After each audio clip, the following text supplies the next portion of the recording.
दोस्तों नमस्कार। पुस्तक का नाम है rich dad poor dad. Lesson number 3, पैसे की समझ क्यों सिखाई जानी चाहिए। आज इसका तीसरा भाग है।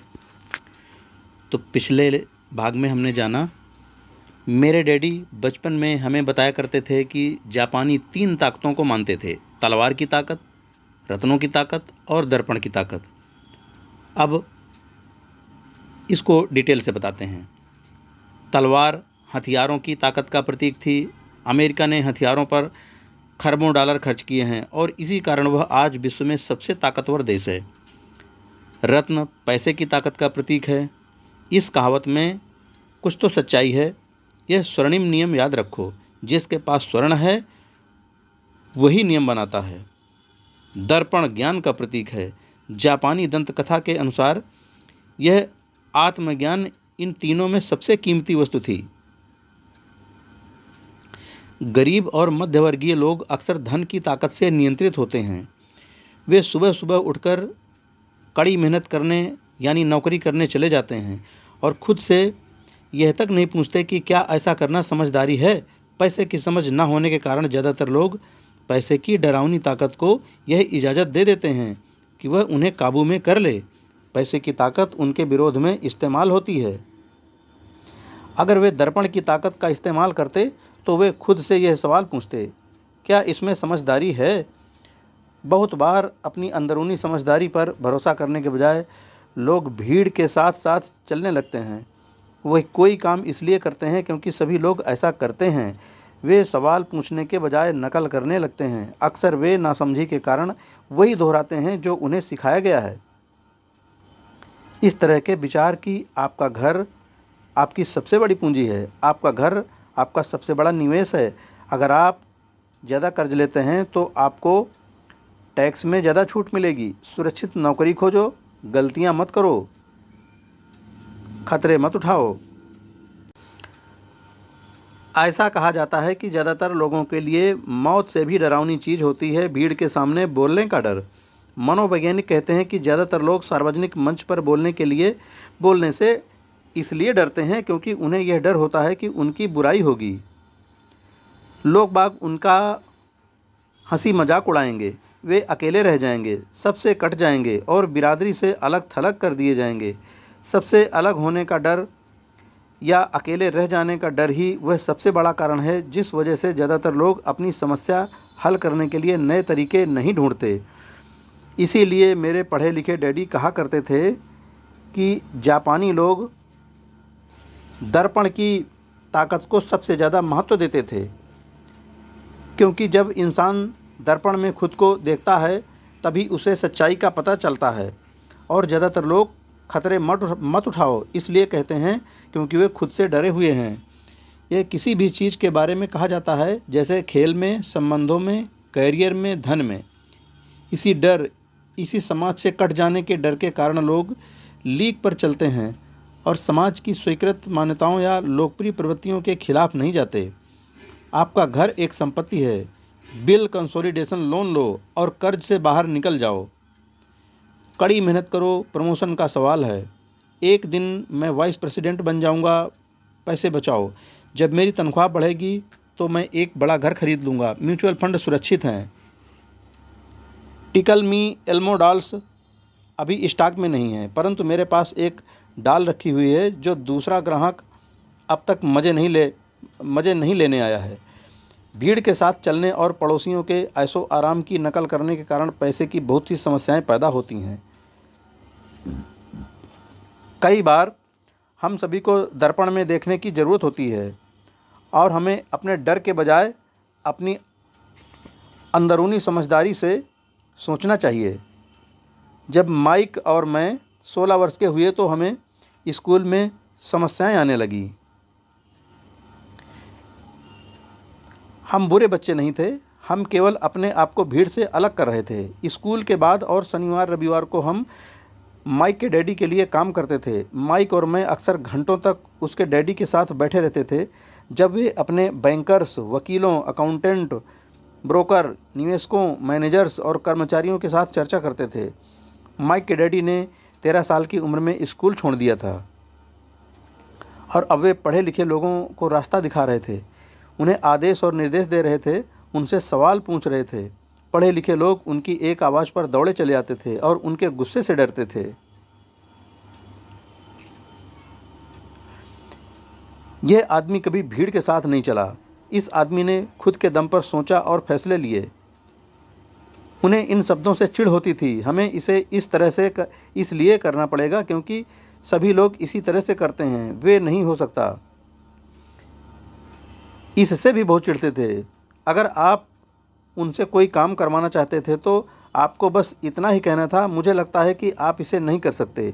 माइक और मैं उनके साथ रहकर जितना सीखे उतना हमने स्कूल में बिताए सालों में कभी नहीं सीख पाए, कॉलेज में भी नहीं। माइक के डैडी के पास स्कूल की शिक्षा तो नहीं थी, परंतु उनके पास पैसे की शिक्षा थी और इसी पैसे की समझ क्यों सिखाई जानी चाहिए, कारण वे सफल भी थे। वे हमें बार बार बताया करते थे, एक समझदार आदमी अपने से ज़्यादा समझदार लोगों को नौकरी पर रख सकता है। इसलिए माइक और मुझे समझदार लोगों की बातें सुनने और उनसे सीखने का लाभ मिला, परंतु इसके कारण माइक और मैं दोनों ही उस सामाजिक मान्यता के साथ नहीं चल पाए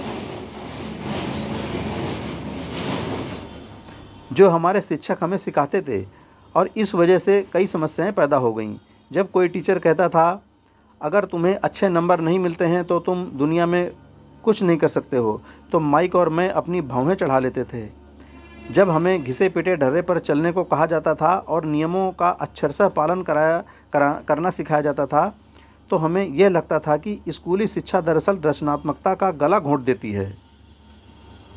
हम अमीर डैडी की यह बात समझने लगे थे कि स्कूलों को इसलिए बनाया गया है ताकि वहाँ अच्छे कर्मचारी तैयार हो सकें, न कि अच्छे मालिक। कभी कभार माइक या मैं टीचर से पूछते थे कि हम जो पढ़ रहे हैं उसकी असली ज़िंदगी में क्या उपयोगिता है, या यह कि हमें पैसे के बारे में क्यों नहीं पढ़ाया जाता है। दूसरे सवाल का अक्सर हमें यह जवाब मिलता था कि पैसा महत्वपूर्ण नहीं है, और अगर हम अच्छी पढ़ाई करेंगे तो पैसा अपने पास अपने आप मिलने लगेगा। हम पैसे की ताकत के बारे में जितना ज़्यादा जानते थे, अपने शिक्षकों और सहपाठियों से उतना ही दूर होते जाते थे। मेरे पढ़े लिखे डैडी ने कभी मुझ पर अच्छे नंबरों के लिए दबाव नहीं डाला। मुझे इस बात पर हैरत होती है कि उन्होंने ऐसा क्यों नहीं किया, परंतु हम लोगों में पैसे को लेकर अक्सर वाद विवाद होने लगे थे। जब मैं 16 साल का हुआ तो मेरी पैसे की बुनियाद मेरे मम्मी डैडी से अच्छी हो चुकी थी। मैं बहुत हिसाब किताब रख सकता था। मैं tax accountants, corporate attorney, bankers, real estate brokers, निवेशकों इत्यादि की बातें सुनता था। मेरे डैडी शिक्षकों से बातें करते थे। एक दिन मेरे डैडी मुझे बता रहे थे कि हमारा घर हमारे लिए सबसे बड़ा निवेश क्यों है। इस बात को लेकर हम दोनों में बहस हो गई। जब मैंने उन्हें यह बताया कि घर हमारे लिए एक अच्छा निवेश क्यों नहीं है। आगे आने वाले चित्र से यह साफ हो जाता है कि अपने अपने घरों को लेकर मेरे अमीर डैडी और मेरे गरीब डैडी के विचारों में कितना अंतर था। एक डैडी के हिसाब से उनका घर एक संपत्ति थी, जबकि दूसरे डैडी के हिसाब से यह एक दायित्व था। मित्रों, फिर से जो आयत पहले बनाए गए थे वैसे ही आयत बनाए गए हैं। अब अमीर डैडी का हेडिंग दी हुई है, जो कि 2 आयत हैं। पहले वाले में संपत्ति लिखी हुई है, दूसरे वाले में दायित्व और घर। दूसरा गरीब डैडी, संपत्ति उनका घर है और दायित्व दूसरे वाले कॉलम में दिया गया है। मुझे याद है मैंने नीचे वाला चित्र खींचकर अपने डैडी को कैश फ्लो की दिशा समझाने की कोशिश की थी। मैंने उन्हें यह भी बताया था कि घर के साथ साथ उससे जुड़े कुछ दीगर खर्च भी बढ़ जाते हैं। एक ज़्यादा बड़े घर का मतलब था और ज़्यादा खर्च, और इसका मतलब यह था कि कैश फ्लो खर्च के कॉलम से होकर गुजरता है। अब अमीर डैडी के अनुसार घर एक दायित्व था और गरीब डैडी के अनुसार घर एक संपत्ति था। इसी बात का विवाद था। अब हेडिंग है दायित्व। फिर से वही कॉलम दिए गए हैं। आयत बनाए गए हैं, ऊपर वाले में आय, नीचे वाले में व्यय। तो व्यय में मॉर्टगेज, रियल प्रॉपर्टी, टैक्स, बीमा, रखरखाव, उपयोगिता, ये व्यय हैं। अब व्यय से एरो खींचा गया है, जो नीचे वाले दोनों बॉक्स दिए गए हैं। तो पहले वाले में संपत्ति है, दूसरे वाले में दायित्व, मॉर्टगेज। तो ऊपर वाले व्यय से एरो खींच करके दायित्व मॉर्टगेज में लाया गया है और फिर एरो बाहर निकाल दिया गया है। आप इसको जब इस पुस्तक को पढ़ेंगे तब ठीक से इन चित्रों को देख पाएंगे, क्योंकि उस प्रकार से बता पाना संभव नहीं है जिस प्रकार से ये बने हुए हैं। आज भी लोग बाग मुझसे इस बात पर बहस करते हैं कि उनका घर संपत्ति क्यों नहीं होता। मैं जानता हूं कि बहुत से लोगों के लिए खुद का घर उनका सबसे बड़ा सपना होता है और इसीलिए वे इसे अपना सबसे बड़ा निवेश मानते हैं। अपने घर के मालिक होने से ज़्यादा अच्छा कुछ भी नहीं है। मैं इस लोकप्रिय मान्यता को देखने का एक और नज़रिया सुझाना चाहता हूँ। अगर मैं और मेरी पत्नी एक ज़्यादा बड़ा और आलीशान मकान खरीदने की बात सोचते हैं तो हम जानते हैं कि यह एक संपत्ति नहीं होगी बल्कि एक दायित्व होगा, क्योंकि इससे हमारी जेब से पैसा निकल जाएगा।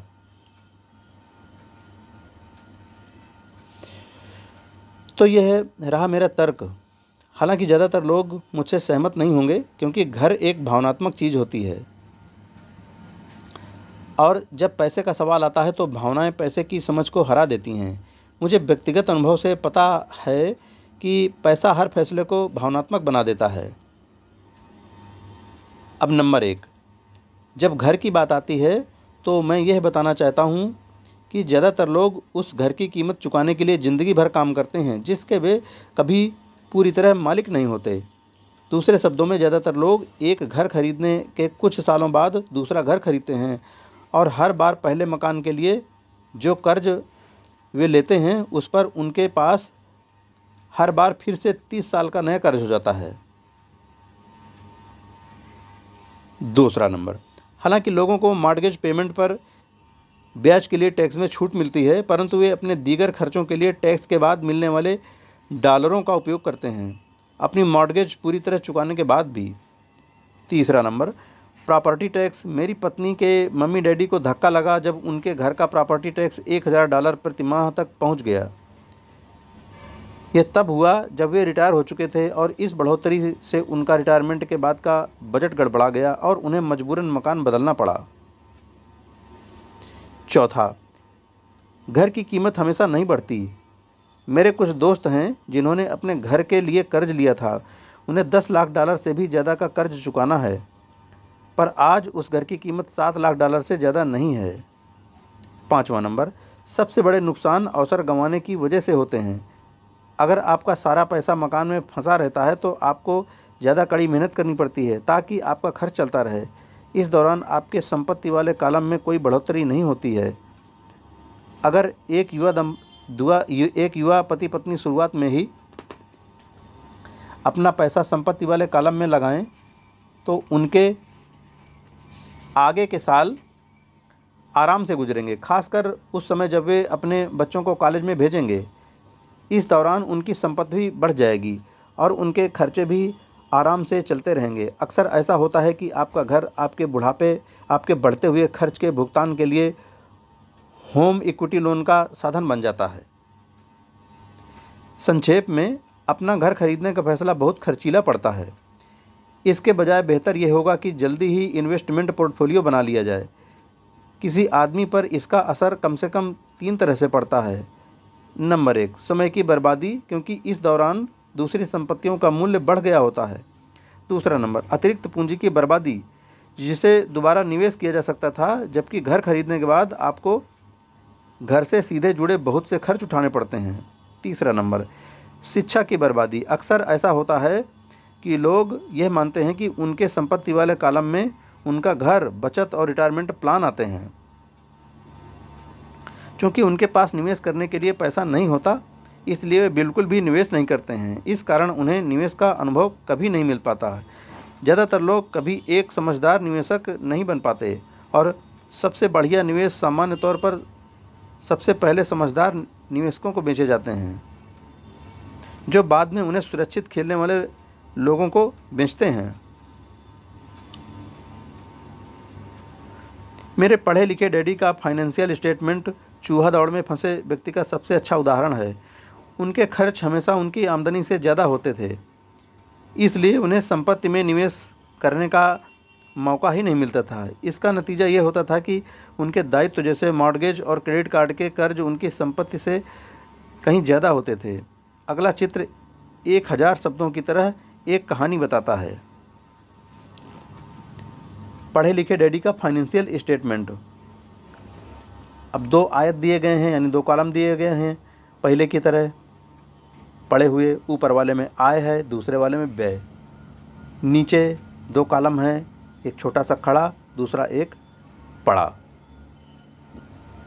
जिसमें पड़े वाले में जो छोटा कॉलम है उसमें संपत्ति और बड़े वाले में दायित्व।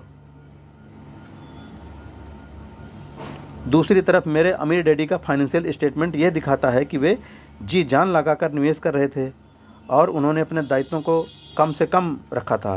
अमीर डैडी का फाइनेंशियल स्टेटमेंट। तो गरीब डैडी का फाइनेंशियल स्टेटमेंट आय आई, व्यय किया, दायित्व बढ़ाया और संपत्ति का कॉलम बिल्कुल छोटा सा, बाकी तीनों कॉलम बड़े बड़े हैं। अब अमीर डैडी का फाइनेंशियल स्टेटमेंट कैसे है? आय ज़्यादा होती है, व्यय कम होती है, यानी 2 कॉलम उसी तरह से बनाए गए हैं। पड़े ऊपर वाला आय का कॉलम बहुत बड़ा है, नीचे व्यय का कॉलम बहुत छोटा है। इसी प्रकार से नीचे जो कॉलम है तो संपत्ति का कॉलम बहुत बड़ा है और दायित्व का कॉलम एकदम छोटा है। यह है अमीर डैडी की समझ। मेरे अमीर डैडी के फाइनेंशियल स्टेटमेंट से यह भी पता चलता है कि अमीर लोग और ज़्यादा आमदनी होती है कि खर्च आराम से चल जाता है और कुछ पैसा बच भी जाता है।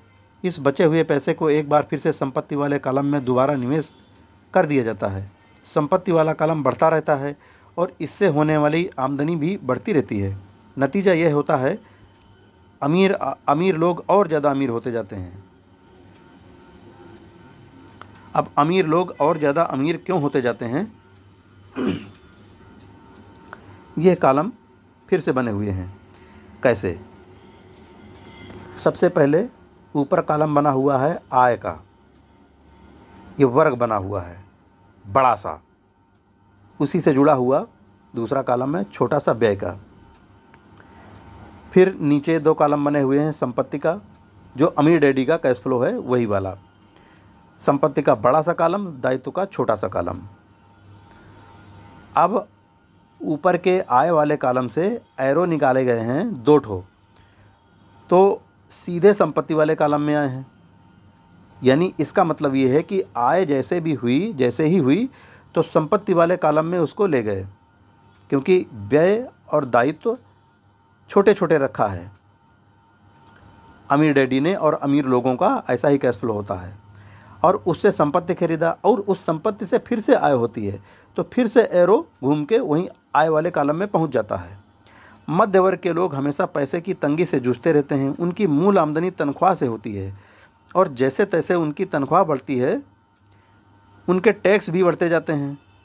इसके साथ ही आमदनी बढ़ने पर उनके खर्च भी बढ़ जाते हैं। इसीलिए इसे चूहा दौड़ कहा जाता है। यह लोग मानते हैं कि उनका घर उनकी मूल संपत्ति है और इसीलिए वे आमदनी दिलाने वाली संपत्ति में निवेश नहीं करते हैं। मध्य वर्ग को पैसे की तंगी क्यों होती है? मित्रों, अब इस लेसन का अगला भाग कल पूरा किया जाएगा, क्योंकि ये पर्याप्त बड़ा हो चुका है। जय हिंद फ्रेंड्स।